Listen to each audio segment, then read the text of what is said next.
Olá pessoal, tudo bem com vocês? Eu sou Letícia Bento e bem-vindos a mais um episódio do Kids Talks Podcast. Nosso objetivo é trazer personalidades de diferentes áreas, como empreendedorismo, educação financeira, ciências e artes, para que possam inspirar você. Lembrando, o tema de hoje é a geologia e suas soluções para o meio ambiente e a sociedade também. Agradecimento aos patrocinadores. Fatiário. Quem experimenta, prefere Fatiário. G-Capital. O jeito simples e descomplicado de investir. E FB Andrade. Soluções de geologia e meio ambiente. O convidado de hoje é Fabiola Bento. Seja bem-vinda ao nosso podcast. Oi, Letícia. Eu tô muito feliz de estar aqui. Muito obrigada mesmo por ter me convidado, por ter lembrado. E eu tô à sua disposição. Vou procurar ser o mais sincera possível.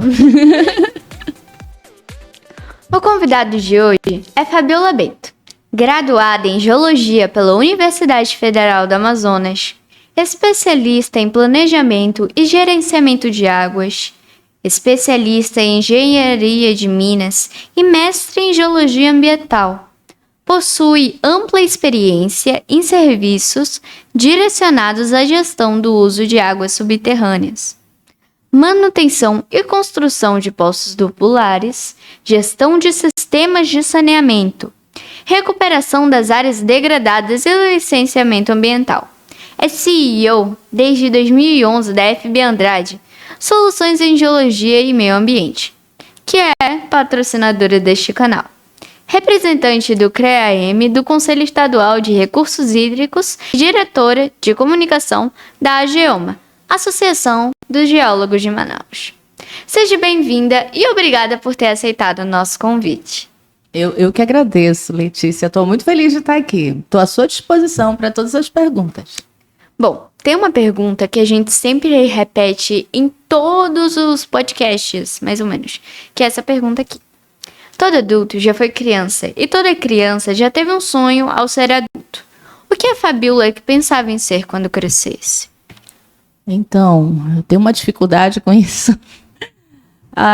Porque assim, eu já pensei em ser muitas coisas. Mesmo quando eu era criança e depois fiquei um pouco maiorzinha, adolescente, né? Até assim, o jovem, né? O jovem quase adulto. Eu pensava em muitas coisas. Mas eu acho que arquitetura é uma área que me chamava a atenção. Por que arquitetura? Porque eu via o meu pai, né? Meu pai trabalhava na área de construção civil, ele trabalhava como topógrafo e era copista, né? Ele elaborava projetos, né? E fazia as plantas, que naquela época não tinha computador, então era tudo na mão. Era tudo desenhado a nanquim, calculado, tudo com grafite, régua.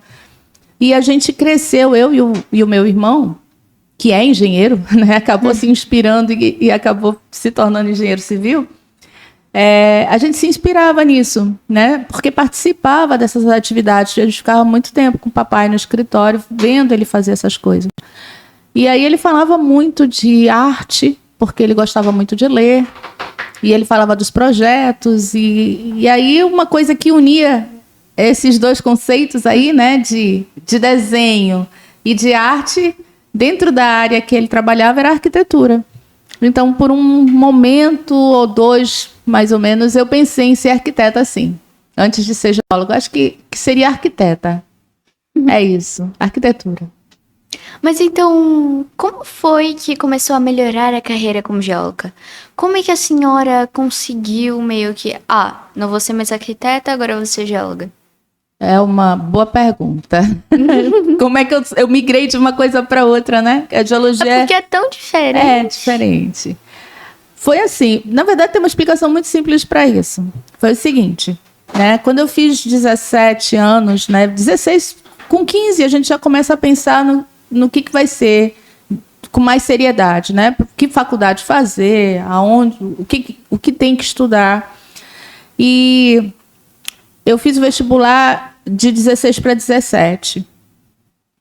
E nessa época não tinha aqui em Manaus, né? Eu tinha que fazer faculdade pública, porque também tinham poucas faculdades privadas. E nessas poucas que existiam, nessa época, não tinha arquitetura. Entendeu? Então não tinha nem a universidade, na época federal, porque eu sou um pouco antes da criação da UEA, que é a Universidade Estadual. Mas não vou falar quantos anos eu tenho aqui, não.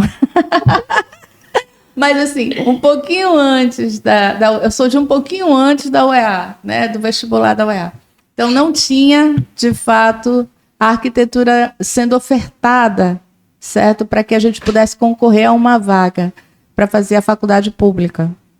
Então, eu não tinha a possibilidade de fazer arquitetura. Primeiro, porque não ofereciam um curso aqui, né? Na faculdade pública. E aí, por que veio a geologia? Tá, tudo bem, você pode perguntar assim, ela não fez arquitetura, mas como é que ela escolheu geologia? Né? Como é que sai assim para geóloga? Por que não foi ser engenheira ou alguma coisa assim? Engenharia civil, que era a afinidade maior que meu pai tinha também, né? Por trabalhar com topografia. Vou te ser sincera, eu estava num dilema muito grande, né, na minha cabeça, no que escolher, já que a arquitetura não era possível. Então, eu me lembro como se fosse hoje, né, as inscrições para o vestibular, elas aconteciam na antiga faculdade de Ciências Sociais, que era lá no centro aqui no centro. Hoje, ali na rua onde hoje é o Picanha Mania, essa eu não lembro o nome da rua, depois eu vou lembrar e vou te falar. Mas era aqui, não era lá na UFAM de hoje, que é aqui no Coroado, né? Que é aquele Campo Grande e tudo. Era lá. Então eu me lembro de ter ido, entrei na fila, uma fila enorme, porque era tudo ainda de formulário escrito, não tinha nada online, não existia computador, na verdade, disponível para as pessoas, nem celular, com essa tecnologia que a gente vê hoje. E eu peguei a lista de cursos no papel, olhei ali na área de exatas, porque eu queria alguma coisa que fosse na área de exatas, e eu fiz Unidune. Eu sei que não é um bom exemplo aqui para escolher a profissão, gente, não façam isso, tá? É importante a gente conhecer as profissões, né? Especialmente o jovem que está pensando em escolher uma faculdade, mas no meu caso foi exatamente assim, entendeu? Eu não tinha outro pensamento para escolher a minha faculdade. Eu só sei que eu precisava entrar numa faculdade. Então, eu escolhi Unidune. Eu fiz Unidune T, Salamé Minguê, e deu geologia. Aí eu fiz de novo, isso enquanto eu estava na fila, esperando para ser atendida para fazer minha inscrição no vestibular, entendeu? E fiz de novo e deu de novo. Entendeu? E eu fiquei naquela brincadeira de Unidune. Aí quando chegou lá, eu marquei X, geologia. Tá entendendo? E foi assim que eu entrei para geologia, eu me tornei geóloga. Eu passei no vestibular, né? Fui bem classificada na época para o vestibular e entrei para geologia. Sou geóloga agora. Foi isso. Mas não façam isso, tá? Especialmente vocês. Não façam isso em casa.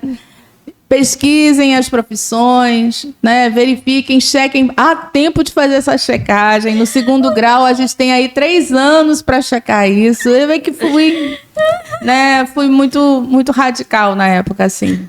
Né? Aventureira, né? Eu me aventurei na época. Mas deu certo. Eu gosto. Mas foi assim. Deixa eu recuperar. Pois é. Enfim. Explique para nós o que um geólogo faz. Tá. Hoje eu posso te falar que a geologia é uma das profissões mais importantes no mundo, sabe? De verdade. Assim, o geólogo, ele tem... Não é porque eu sou geóloga, né? Porque eu já te contei que eu não entrei por amor ou por conhecimento, né? Eu nem sabia o que era na época, assim como muita gente hoje não sabe o que é.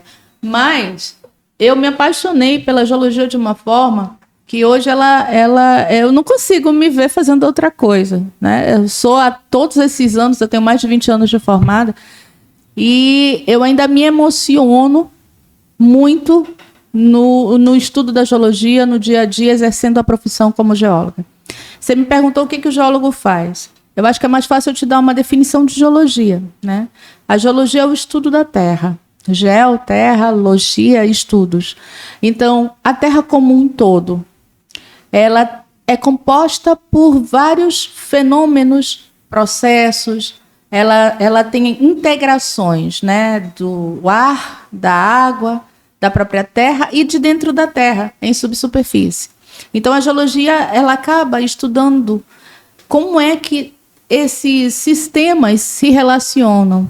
E dessa forma, a gente, entendendo essas relações, a gente consegue extrair o melhor para que a gente possa construir sociedades.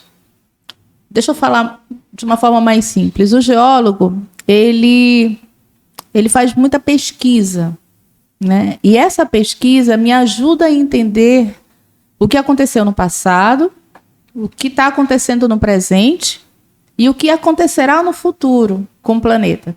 Então, a gente tem muitas áreas. Eu posso atuar na mineração, eu posso atuar na gestão de águas, que é a minha área afim, né? Eu trabalho muito na parte de águas. Eu posso trabalhar com o meio ambiente, eu posso trabalhar na área de tecnologia, né? Eu posso trabalhar com estudo e pesquisa, eu posso trabalhar com docência. Então, assim, tem muitas áreas dentro. Eu posso trabalhar com outras...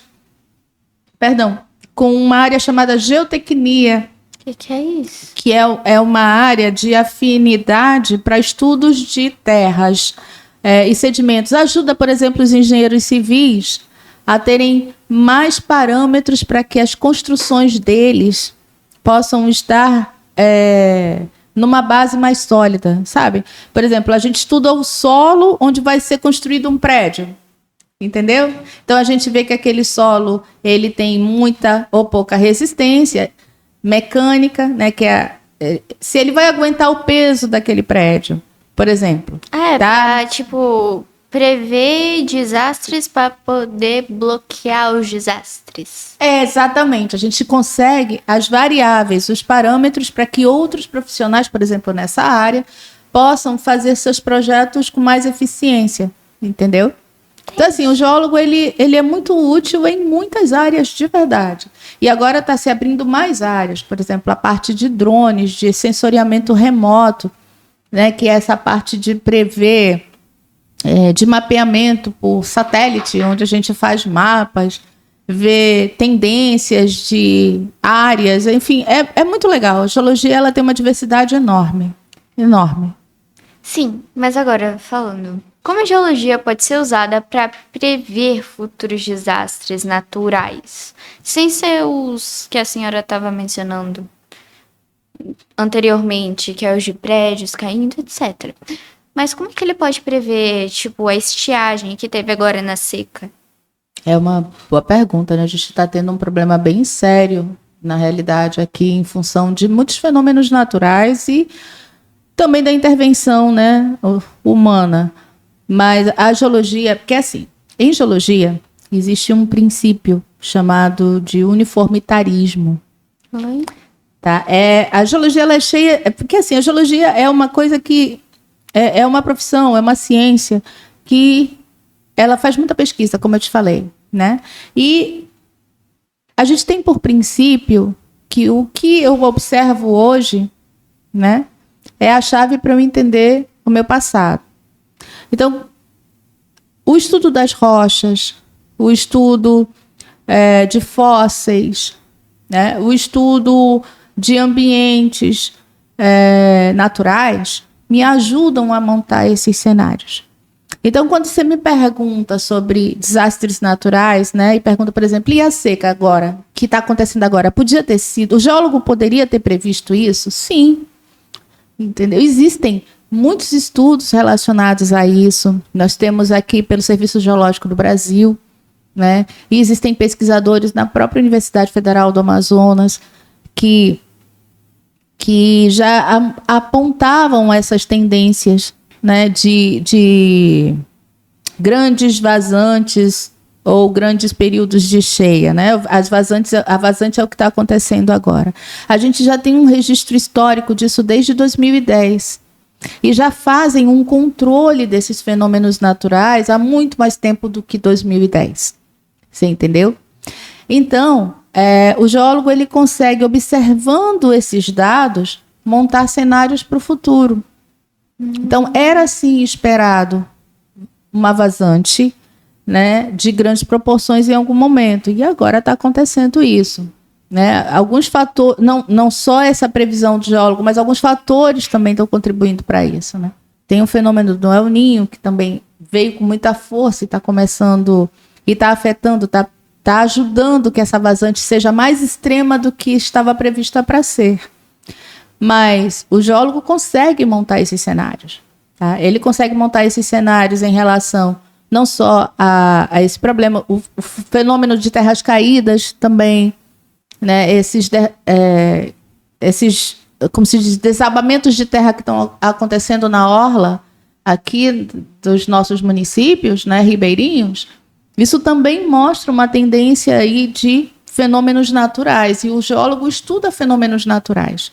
Então, sim, é possível a gente prever as tendências, né, e repassar isso para as autoridades para que elas elaborem planos de contingência ou políticas públicas, porque eu não posso te precisar, né, te dizer assim, o tempo que vai acontecer. Vai acontecer amanhã ou depois. Mas eu posso dizer, olha, esses sinais aqui estão dizendo que esse problema vai acontecer. Olha, esse sinal aqui, se eu estou monitorando, ele aumentou. Olha, daqui a pouquinho isso daqui vai realmente cair, vai inundar ou vai secar. Você está entendendo? Uhum. E aí, na realidade, é muito importante a geologia nesse contexto, porque se você sabe que vai ter esse problema lá na frente, porque está sendo sinalizado, você tem tempo para se planejar, do ponto de vista de governo, né? Se planejar, se organizar, para que aquela população que vai passar por esse fenômeno natural não sofra tanto como está acontecendo agora. Só uma pergunta também, dava pra gente ter se prevenido disso? Dava. Não, é uma boa pergunta, deixa eu tentar explicar. O fenômeno natural, ele vai acontecer. Não tem como eu parar um processo natural. Você entende? Ou seja, iria acontecer a vazante. Mas, como política pública, eu poderia pensar em alguma coisa para dar mais assistência à população. Porque, assim, se você pensa que vai ter a vazante do rio, o rio vai ficar sem água. Então, naturalmente, vou pensar, vai ter muito assoreamento, vai ter muita areia no rio, os barcos não vão conseguir passar, então aquela comunidade, ela não vai receber alimento, não vai receber água. Agora, se eu tenho essa ideia 1 ou 2 anos antes, o que eu, como governo, poderia fazer? Entende? Então, sim, eu poderia tornar a vida daquelas pessoas de uma forma mais confortável, para passarem por esse fenômeno. De repente, criar um centro de distribuição de alimentos. Aí eu não sei, porque eu não trabalho, eu não sou do governo, você entende, né? Mas aí seria políticas para que aquela população passasse por esse período. Porque a gente consegue, inclusive dentro da geologia, dizer uma faixa de tempo, de duração desse período. A previsão, por exemplo, para que o rio volte a encher de novo, é só o primeiro trimestre de 2024. Você está entendendo? Não fui eu que fiz essa pesquisa, tá? Estou repetindo só estudos que eu já li sobre isso. Então, se está começando agora e mais ou menos até março a gente ainda vai estar observando esse tipo de fenômeno, todas essas comunidades que vão estar submetidas a essa vazante vão ficar como? Né? Sem acesso à água potável, sem acesso a alimentos, porque não tem água para chegar, não tem estrada. Então, essa é uma problemática muito grande aqui no interior do Amazonas. E, sim, isso poderia ter sido melhor organizado, melhor planejado em termos de gestão pública. Qual é o futuro da geologia? Então, Letícia, eu sou muito otimista em relação à geologia, sabe? Eu acho que faltam profissionais geólogos. Nós temos muito poucas faculdades de geologia no Brasil, né? Tanto que aqui na região amazônica, aqui no Amazonas, no Amazonas, né? Temos apenas um curso de geologia que é na UFAM.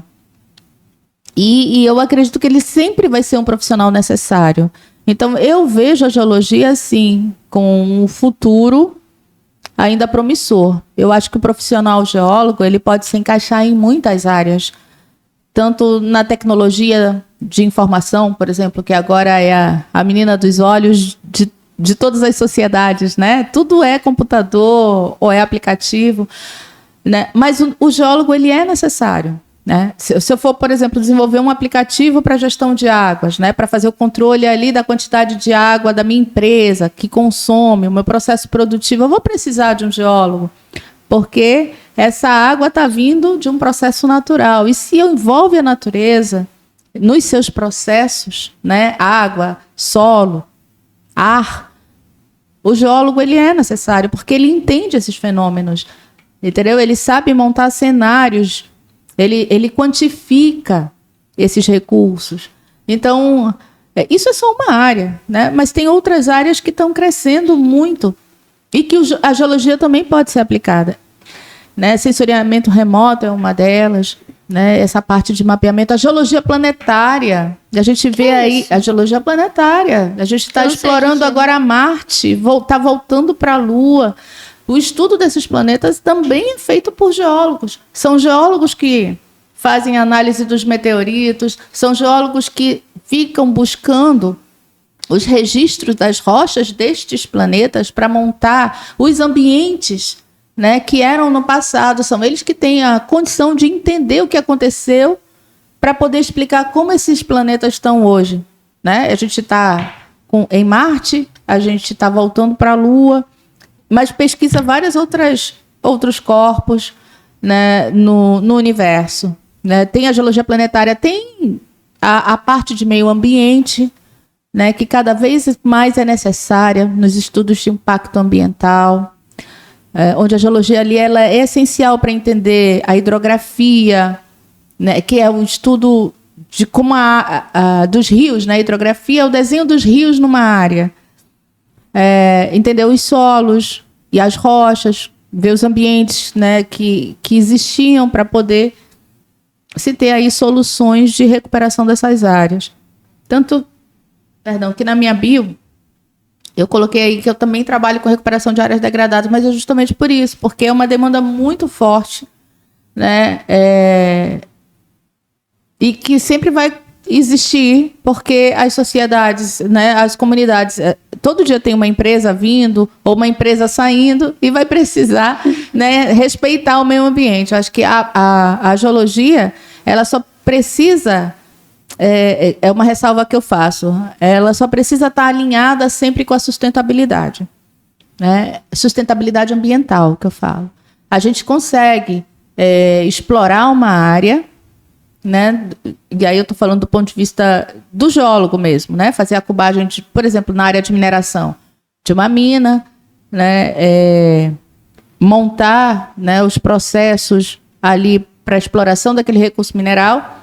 Mas você também consegue pensar nesses projetos visando ali não exaurir o meio ambiente daquele recurso, né? Eu acho que o geólogo ele pode pensar um pouco mais de forma sustentável. Então eu vejo a geologia como, eu sempre vou ver, acho que como uma profissão promissora, uma profissão que tem muito campo de trabalho, uma profissão necessária à sociedade. E eu acredito muito que a geologia é essencial, assim. Eu sou muito apaixonada por isso, pela geologia. E realmente, pelo que a senhora tinha falado antes, a geologia se mostrou importantíssima para a sociedade atualmente. Bom, mas agora entrando em um assunto que na maioria das vezes, meio desagradável. Quais são os desafios dos geólogos de uma forma geral, no Amazonas ou em qualquer parte do Brasil? Olha, vamos lá. Eu acho que... Aí eu posso falar pela formação que eu tive, tá? Letícia. Assim, eu acho que falta uma visão mais empreendedora. Porque, assim, a faculdade de geologia, ela tem 5 anos, né? Ela é concluída em 5 anos e é um dos poucos cursos de tempo integral.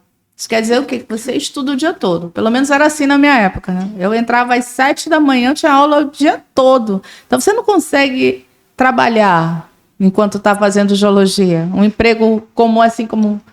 né? Você faz faculdade à noite e trabalha de dia para pagar a tua faculdade, né? Ou faz faculdade de manhã, tem um tempo da tarde ou da noite para trabalhar. não dava. Na minha época era o dia todo, né? E a gente ainda tinha as viagens de campo, que são as viagens para municípios ou estados, onde a gente ia fazer atividade prática de campo, né? Que passava 15, 20 dias fora. Então, eu acho que um grande desafio é justamente a gente sair dessa bolha da pesquisa, porque geólogo vê pesquisa em tudo, né? E ampliar essa visão para o empreendedorismo. Como é que pensar assim, como é que eu vou aplicar esse conhecimento que eu tenho, certo? Para monetizar, né? Para prestar um serviço à sociedade de forma mais direta. Que não seja só uma pesquisa geológica com o intuito de gerar um artigo técnico, uma dissertação, uma tese de doutorado, entendeu? Então, acho que isso é um desafio muito grande do geólogo, porque, pelo menos no meu tempo, né? Eu não sei como está agora na faculdade, mas na minha época de faculdade, nós não tínhamos essa visão de que a geologia podia montar, por exemplo, uma consultoria de geologia, uma consultoria de, né, uma empresa de geologia. Não, eu saí da faculdade pensando, eu preciso me empregar em algum lugar, mas aonde? O que eu vou fazer? Você entendeu? Porque eu tinha muito conhecimento, mas não sabia onde buscar a utilidade. Eu não sabia onde buscar para poder colocar esse conhecimento a favor da sociedade, entende? Quem é que iria me contratar? Como iria? Né? Eu nunca pensei na minha vida em abrir uma empresa. Isso foi depois, muito depois de formada, entendeu? Então era meio que, bom, eu me formo, agora eu tenho que ser contratada, porque senão eu não vou viver. Era tipo isso? Naquela época eu pensava assim. Na verdade, eu nem pensava assim. Acho que o pessoal da minha época nem pensava em emprego. Ele já pensava, tipo, qual é o mestrado que eu vou fazer, qual é a especialização que eu vou fazer. Na verdade, a gente nem pensava em especialização, a gente pensava em mestrado. Meu Deus, eu preciso entrar no mestrado. Era o único foco, eu me lembro na época da minha turma, era esse. Acho que com exceção de 3 ou 4 pessoas. Era mestrado ou concurso público, entendeu? E abrisse concurso público. Né? Mas a gente não pensava, de fato, na empregabilidade. E é uma coisa muito importante, entendeu? Eu me formei com 23 anos. Eu era bem novinha, né? Eu achava que eu era bem novinha na época que eu formei.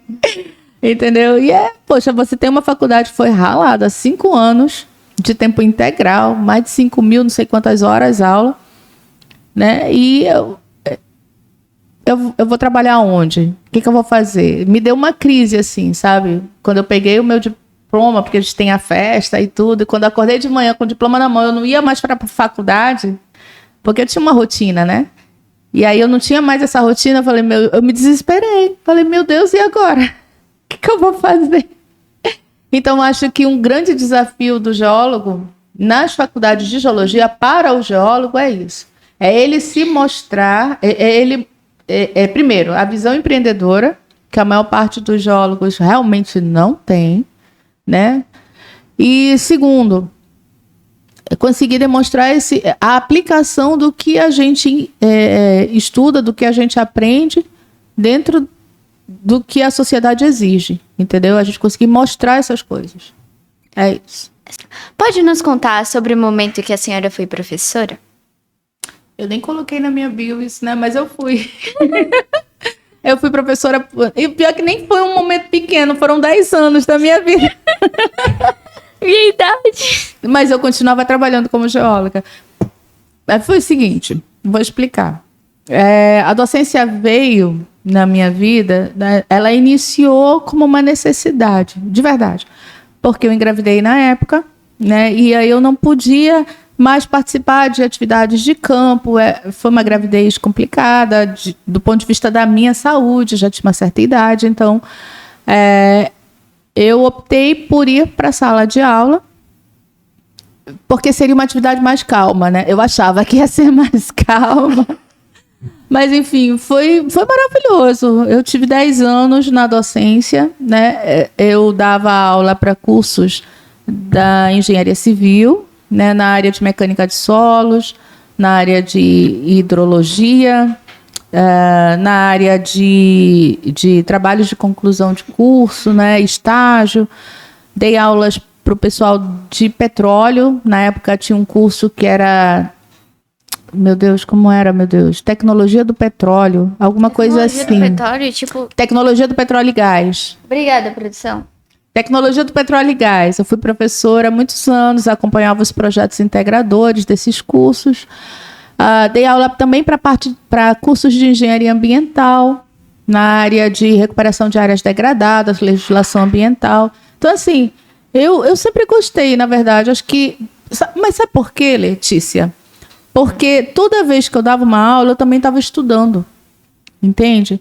Então, isso ajudava muito no desenvolvimento do meu trabalho também como geóloga. Entende?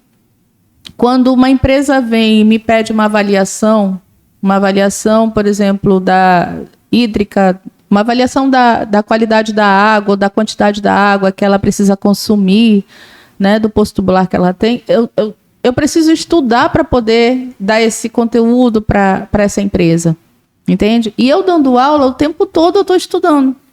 Então foi muito gostosa essa fase de docência. Eu gostei muito de participar de trabalhos, a gente fez muita coisa ao longo de 10 anos. Eu tive muita gente que me ajudou, porque assim, eu não tinha nenhum tato pedagógico, sabe? Assim, eu era uma professora, o pessoal dizia que eu era o terror no início. Acho que todo professor que nunca deu aula, isso é interessante, né? Profissional que entra para dar aula numa faculdade de nível superior, né? Que não tem prática pedagógica, ele acaba pesando um pouco a mão, entendeu? Como assim? O pessoal estudava um pouco para mim. Tinha que estudar. A senhora era exigente? Muito criteriosa, eu diria. Eu era bastante criteriosa. Em média, quantas pessoas a senhora já conheceu? Que eu já conheci, nossa, eu tinha turmas muito grandes. Assim, em relação à docência? Olha, para você ter ideia, no meu primeiro foi segundo ano, sendo professora na instituição que eu trabalhava, existiam 9 turmas de primeiro período de tecnologia de petróleo e gás. Eu tinha muitas horas aula. Eu cheguei a dar 34 horas aula por semana. Eu vivia em sala de aula. Teve um período que eu não conseguia nem trabalhar na consultoria. Eu só dava aula. Entendeu? Mas era prazeroso. Sabe por que é prazeroso? Porque a gente preparava as aulas. Era muito aluno? Era muito aluno. Mas tinha uma interação muito grande. E assim, depois, ao longo de todos esses anos, eu vi muitas turmas formarem. E hoje, quando eu estou no mercado de trabalho, né, porque eu não estou mais exercendo a docência, né? Tem 2 anos que eu parei de dar aula. Por causa da pandemia? Também. Não, eu ainda trabalhei na pandemia, mas eu penso que agora é um outro momento. Acho que eu fechei o ciclo para a docência, entendeu? No momento. Né? Eu prefiro hoje estar dedicada às consultorias. Hoje e também a outras atividades, né? Como a Associação dos Geólogos, como participar mais ativamente, né? das questões de gestão de águas, contribuindo com o governo, contribuindo com outras entidades. Né? Eu estou mais nessa vibe agora. E a docência ela exige tempo. Né? Você tem que preparar a aula, você tem que buscar didáticas para que aquelas pessoas possam entender, você tem que aplicar atividades. Você é estudante, você sabe que tem todo um preparo para que o professor esteja na sala de aula. Né? E hoje eu não estava mais conseguindo tempo para digamos assim, trabalhar as 2 atividades, entendeu? A consultoria e a sala de aula. Mas eu te falo que foi uma época muito gostosa, e muito trabalhosa e muito gratificante. Hoje tem muitos alunos, ex-alunos, né, que estão no mercado de trabalho. Às vezes eu nem me lembro assim direito do rostinho. Aliás, não me lembro do nome, do rosto eu até não esqueço, não. Eu não me lembro mais do nome. Mas que eu passo assim, às vezes num shopping, ou estou num evento, aí a pessoa chega, me dá um abraço e diz assim, olha, fui sua aluna, ou fui seu aluno. Eu falei, É uma alegria muito grande ver que esse aluno ele está engajado, ele está inserido no mercado de trabalho, ou ele já tem a empresa dele, ou ele está fazendo outra faculdade, sabe? Ele deu certo, ele está ali, entendeu? Exercendo a profissão dele. E eu me sinto assim, que eu contribuí, nem que seja um pouquinho, para que ele estivesse ali. Entendeu? Nem que fosse fazendo ele estudar dia e noite, que a galera dizia, né? Tem que passar, eu só tenho uma preocupação, passar com a professora Fabíola. Mas não era assim, vai. No início era, depois eu melhorei um pouco, eu suavizei. Como surgiu a FB Andrade, a patrocinadora deste canal? Acho que eu sou uma das, né? Que eu vi mais 2 empresas aí. Mas a FB Andrade, então, ela, na verdade, foi uma inspiração mais do meu esposo do que minha. No início, sendo sincera, eu não tinha essa visão empreendedora. Não tinha, de verdade, porque eu não fui preparada para isso na faculdade. Eu não tinha essa noção, né? Então, eu já tinha, na época que a FB foi criada, eu já tinha mestrado, né? Eu já tinha especialização, já tinha um conteúdo enorme, né? E eu estava me perguntando, eu trabalhava como empregada, né? Numa empresa muito grande na área de águas aqui, né? E aí essa empresa, ela teve um problema e ela faliu, assim, ela acabou. E aí eu voltei para o mercado de trabalho, me perguntando, e aí, agora? O que eu vou fazer? Porque eu estava empregada, né? Trabalhei com eles mais de 9 anos. E aí, o que eu vou fazer? Aí o meu esposo falou, vamos montar uma empresa. Tu tem conhecimento pra caramba, tu tens mestrado, especialização, tem um monte de coisa. Por que a gente não monta uma empresa e vai prestar serviço? Então, foi muito assim, entendeu?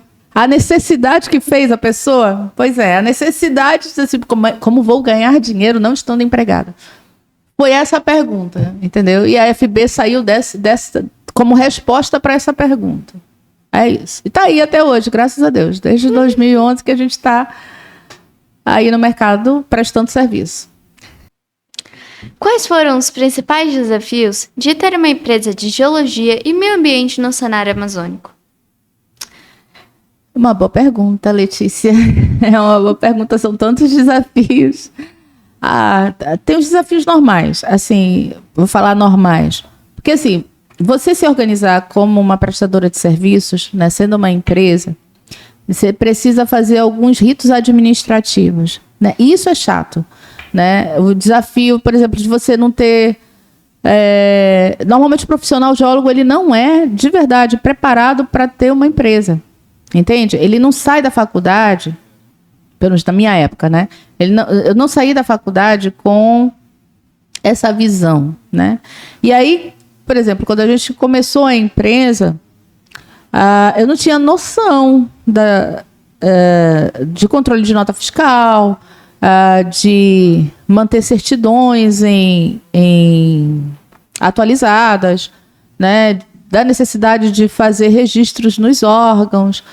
Então, assim, toda essa parte, que eu chamo parte administrativa, ela é um grande desafio, sim, para quem está iniciando, querendo montar uma empresa, porque precisa ter uma noção básica disso. Não basta só tu contratares um contador, tu tem que ter uma noção. Tu precisa estudar um pouquinho para entender os processos que fazem parte do teu negócio. Esses processos que vão manter esse negócio, né, regular, né, do ponto de vista fiscal, é importante. Isso é um desafio. A gente tem que aprender sobre essas coisas, que a geologia não fala nada sobre isso. O segundo desafio, que eu vejo até hoje, assim, muito forte, é o sombreamento profissional. O que é isso? São outras profissões que também executam o serviço de geologia, porque acham que podem executar, mas que não são amparados pelas resoluções e legislação. Então, é complicado isso, entendeu? Você vê um determinado profissional de outra área executando, por exemplo, um memorial descritivo de mina, né, para a construção de uma mina, para pesquisa mineral. Só quem faz isso é o geólogo e o engenheiro de minas, tá, gente? Só para geólogo e engenheiro de minas.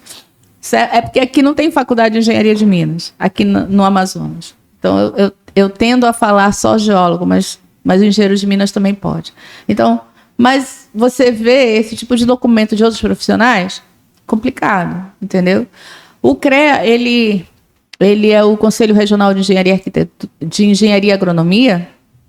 Nós estamos inseridos dentro do CREA. Então, é um órgão regulador. Se eu fizer uma denúncia lá, o CREA vai lá, vai fiscalizar e vai cancelar esse tipo de atuação.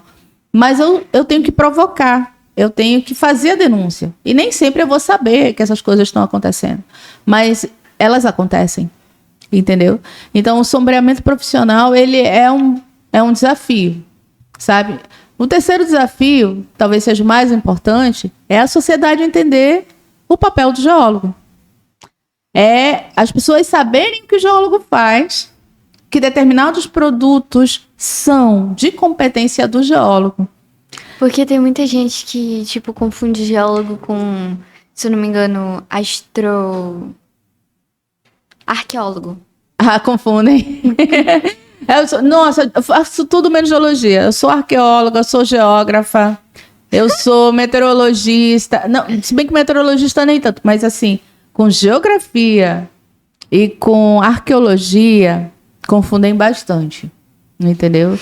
E assim, com todo respeito, a geologia é uma ciência, né, que estuda a Terra. A arqueologia estuda as sociedades, né?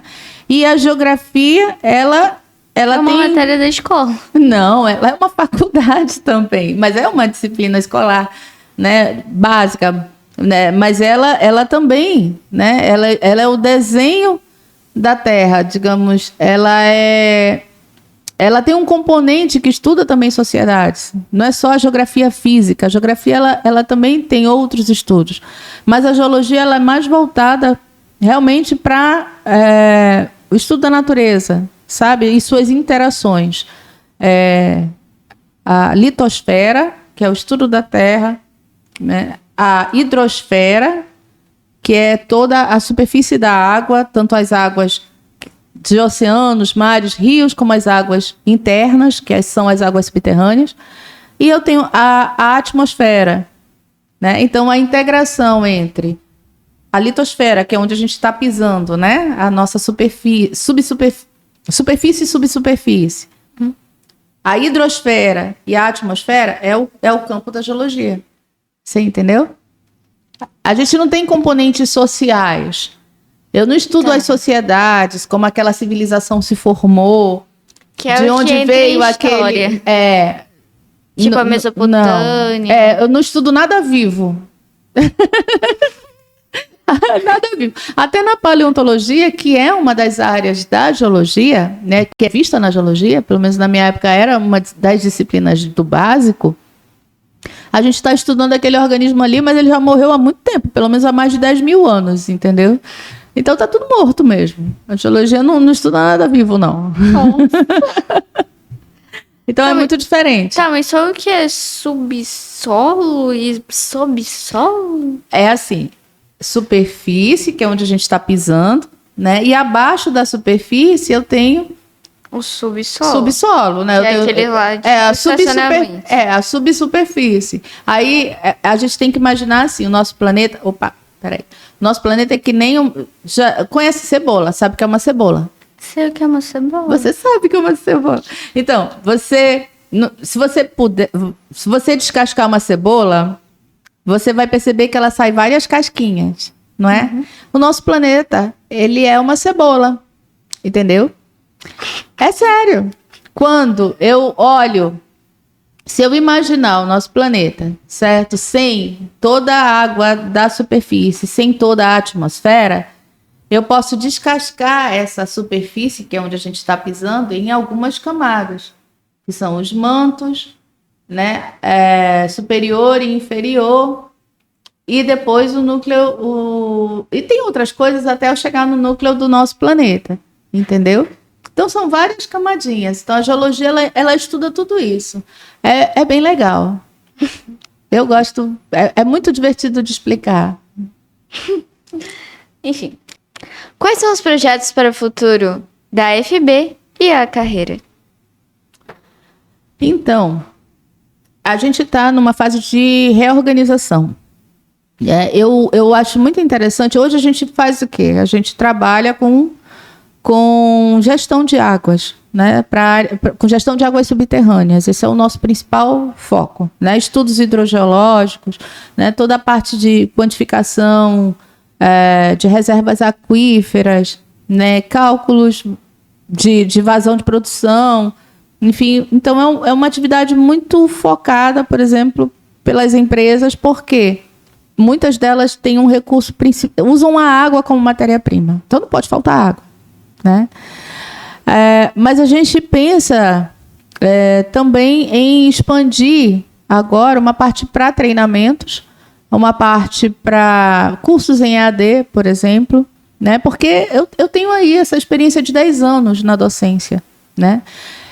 Então, dá para eu aproveitar essa experiência montando conteúdos que podem ser replicados, que podem ser absorvidos por outras pessoas, certo? E eu penso que a FB pode se encaixar nesse cenário também. Então, hoje a gente tem a parte de águas, né, a parte de meio ambiente, que eu trabalho muito com parcerias, e agora a gente está focando, está visando aí a parte de treinamentos e ensino à distância. É isso. Que massa. Vamos para o Brasil agora. O Brasil todo agora. Nacional. Quais são as soluções e serviços que a FB faz para os seus clientes? Então, tudo... boa pergunta. Então, a gente tem 2 segmentos principais hoje, né? A parte de gestão de águas e a parte de meio ambiente. Eu vou começar por meio ambiente. Em meio ambiente, a gente foca nos estudos geológicos. O que é isso?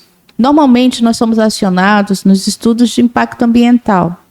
Então, a FB pode desenvolver de forma completa todos os estudos de impacto ambiental, que aí é diagnóstico de meio físico, diagnóstico que envolve o quê? Estudo de solos, de água, estudo geológico, clima e estudo de clima. Então, a gente tem parceiros que trabalham conosco e a gente consegue dar essa solução para o nosso cliente, né? Estudos completos, a gente tem parceria com laboratórios, enfim, com muitos colaboradores. Então, isso é um viés, né? Dentro ainda da parte de meio ambiente, é muito comum agora a gente executar serviços de investigação de passivo ambiental. O que é isso? Né? O cliente chega e quer saber se aquela área ali está contaminada, se a água ou o solo daquela área tem algum contaminante, poluidor, está com algum componente, está com alguma substância ou algum material que esteja poluindo aquele ambiente, entendeu? Então a gente vai lá e faz esse estudo também, né? E na área de águas, né? Fazemos os estudos de hidráulicos, né? Com a execução, por exemplo, de uma coisa que a gente chama de teste de bombeamento. O que é isso? A gente chega, por exemplo, no poço tubular, né?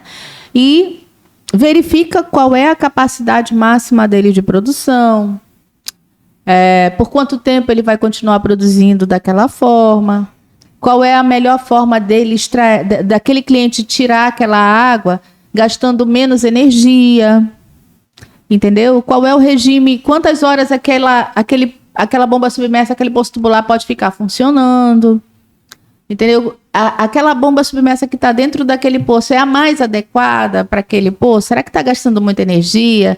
Será que está produzindo alguma areia na água? Então, assim, a gente faz esse estudo completo. É muito, muito comum, é uma demanda muito alta esse tipo de estudo para a gente, entendeu? E além disso, eu tenho empresas parceiras também que me contratam como geóloga, né, por meio da FB, para fazer a supervisão, o projeto e a construção de poços tubulares, por exemplo. Ai, que massa. Tem outras coisas também, mas eu diria que hoje a gente está muito focado na parte de outorga de poços, né, que é adequar o poço a todos os parâmetros que são exigidos aí pelos órgãos ambientais. A gente está muito focado na renovação das outorgas de poços, que é depois de um período de 5 anos, o poço ele precisa passar por novo processo, né, de averiguação hídrica, né, lá dos parâmetros hídricos, e a gente faz isso também. E eu acho que é isso, a gente está muito focado nessa parte agora, né? Inclusive agora está na época das renovações de outorga, na parte de EIA-RIMA e na parte de dimensionamento e quantificação de água, né, como reserva para as empresas. É isso, acho que são as nossas maiores demandas agora. Bastante coisa, né? Tem muita coisa. Graças a Deus tem muita coisa. Quais conselhos que a senhora daria para pessoas que querem ser geólogas na área do meio ambiente e para pessoas que querem começar uma empresa na área da geologia? Tá, é interessante você falar de meio ambiente, né? Eu diria que, assim, o que eu vou falar serve tanto para quem quer ser geólogo, especialista em meio ambiente, ou em águas, ou em mineração, né? O importante é que você consiga traduzir esse teu conteúdo, né, de forma simples, para poder conseguir passar a melhor solução para o teu cliente, entendeu? Eu acho que a gente precisa simplificar. A geologia, ela, como eu falei, né, ao longo dessa entrevista, a gente tem um problema, e que a gente é muito técnico, sabe? Tem uma linguagem própria, o geologuês, eu costumo dizer assim, geólogo fala geologuês. Então, assim, 2 geólogos conversando sobre geologia, você não entende. Você fica do lado e não entende. E, assim, quem nos contrata não é geólogo. A gente precisa saber traduzir esse conteúdo para essas pessoas entenderem o que elas estão contratando, para que serve aquele estudo, qual é a importância que ele tem, onde ele vai ser aplicado, entendeu? Então, eu diria primeiro simplificar, né, para poder passar o que você sabe de uma forma mais eficiente para as pessoas que precisam de você, né? Segundo, abrir uma empresa. Hoje está muito mais fácil de abrir uma empresa. E eu penso que todo profissional de geologia que realmente queira trabalhar no mercado de trabalho, porque a gente tem um viés ainda que realmente vai para pesquisa, vai para mestrado, vai para doutorado e pensa realmente em dar aula na faculdade. E é meu sonho para ser aposentada, entendeu? Qualquer hora eu vou fazer o doutorado, que eu ainda não tenho, e vou lá com os meus 50 e poucos anos prestar concurso para a faculdade para ser professora da UFAM. Mas, independente disso, quem hoje está querendo ter empresa e ir para o mercado de trabalho, precisa entender, tem que estudar um pouquinho sobre isso. Precisa, como eu falei, ter noção do que é uma empresa. Tem que fazer o dever de casa, tem que entender o que é uma nota fiscal, tem que fazer os cadastros no SICAF, tem que ter as certidões atualizadas em todos os órgãos, precisa ter o registro no CREA como empresa, precisa ter qualificação, né? Tá o tempo todo se qualificando, se capacitando na área que você quer trabalhar. É importante isso, entendeu? Você tem que ter a mente aberta, principalmente para quem está iniciando, né? Eu me lembro, e aí rapidinho vou contar essa história. Eu me lembro que quando eu formei, eu te falei que eu estava desesperada, tipo, não sei o que fazer. Unido. Foi para escolha, mas quando eu formei foi pior, que eu não sabia o que fazer, que eu estava desempregada, com o diploma na mão e sem emprego, porque fazer o quê? Então, eu fiquei, até eu consegui meu primeiro emprego, que não demorou muito, foram 4 meses, eu consegui entrar numa multinacional que abriu, assim, a minha vida. Mas nesses 4 meses que eu fiquei no limbo, né, eu prestei um serviço de consultoria. E eu me lembro direitinho que a pessoa chegou para mim, era um encarregado de uma empresa, eu não sei como eu conheci, não lembro como eu conheci essa pessoa. E ela perguntou se eu fazia ensaio de infiltração de solo.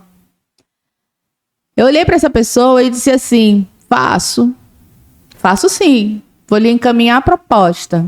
Eu tava desesperado. Não é que não tava passando fome, tá? Só para deixar claro que eu morava com a minha mãe. Eu tinha todo um conforto, mas eu tava formada há 4 meses com um diploma, com CREA, e não tava trabalhando e não tinha perspectiva de trabalho, porque não tinha emprego, assim, nos classificados, que a gente procurava emprego na época, nos classificados do jornal. Então, eu abri o jornal dia de domingo, não tinha emprego para geólogo. Procura-se geólogo, não existia. Entendeu? E aí essa pessoa chegou para mim perguntando se eu fazia ensaio de infiltração. E eu olhei para ela e disse assim: faço. Mas me pergunta se eu sabia o que era. Não. Eu sabia o que era. Mas eu estudei. Eu fui estudar, passei 2 dias virando noite. Busquei meus professores antigos, porque esse conteúdo era muito específico. Entendeu? E executei o ensaio. Entendeu? E apresentei, foi a minha primeira RT, meu primeiro laudo técnico, entendeu? Ele foi submetido para uma avaliação dos engenheiros que iam construir a fábrica e deu tudo certo. Eu falei: caramba, eu sei fazer alguma coisa. Você está entendendo? Então, assim, por que eu estou contando essa história? Porque às vezes quando a gente forma, a gente fica fechado só num conteúdo que era o que eu mais gostava, que era o que se mais gostava na faculdade, entendeu? E o mercado de trabalho, ele te exige mais. Ele te exige você ter uma noção geral de tudo. Você não escolhe, pelo menos no início, você não escolhe no que você vai trabalhar. Dentro de qual área você vai trabalhar. É a oportunidade que está vindo e você tem que aproveitar, entendeu? Então, assim, vou sair da faculdade, eu sou especialista em petrografia ígnea, que é um estudo de lâminas de rochas, né? E rochas ígneas. Não sei como explicar isso. Eu só vou fazer isso porque eu só gosto disso. Não, mano, tu não vai conseguir trabalhar na geologia. Você tá entendendo? Porque até achar uma demanda que bata com o que você gosta de fazer, você já morreu de fome. Não, você vai ter que se adaptar, entendeu? Então, eu diria que você precisa, sabe, ter a mente aberta para avaliar os trabalhos dentro da sua área e buscar, correr atrás mesmo. Conhecer, de fato, da parte administrativa, dos registros fiscais, né, de instituições, cadastro, ter o CREA regular da tua empresa, entendeu? E ter disposição, né, para fazer as atividades, fazer network, fazer parcerias. Buscar, se você não sabe, busca quem sabe, vamos junto que a gente consegue, entendeu? Eu acho que eu diria isso. Que deveria levar pra vida. Mas é isso. Enfim, vamos terminando aqui o nosso Podcast. Eu gostei. Ai, que bom. Vamos terminando aqui depois desse bate-papo muito bom. Lembrando, se você gostou, comente aqui embaixo, ajuda muito no engajamento e estamos precisando. Deixe seu like, se inscreva, ative o sininho para você ver novos vídeos do Kids Talks. E lembrando, a gente vai estar mais ativo no Instagram. E o Instagram é @KidsTalks, o que está aqui na tela. E agradecimento aos nossos patrocinadores, Fatiari, quem experimenta prefere Fatiari. G-Capital, um jeito simples e descomplicado de investir. FB Andrade, soluções de geologia e meio ambiente. E novamente, um agradecimento à Fabiola Bento por ter aceitado o nosso convite. Letícia, eu que te agradeço muito. Eu fiquei muito feliz com esse papo, com esse bate-papo. E se você precisar de alguma coisa, a gente acredita no programa, a gente está investido nisso. E eu tô por aqui. Quando precisar, é só chamar. Obrigada, viu? Eu sou Letícia Bento e muito obrigada por ter ficado até aqui. Nos vemos no próximo episódio. Tchau!